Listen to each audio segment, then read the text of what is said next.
Central counties. In Minnesota, Dodge, Seymour, Mallard, and Oakland counties.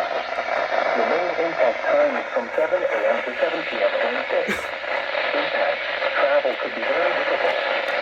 Widespread blowing snow could significantly reduce visibility. The hazardous conditions could impact Wednesday morning and evening commute. Strong winds could cause tree damage. Travel should be restricted to emergencies only. If you must travel, have a winter survival kit with you. If you get stranded, stay with your vehicle. In Iowa, visit 511ia.org for road conditions. In Minnesota, visit 511mn.org for road conditions.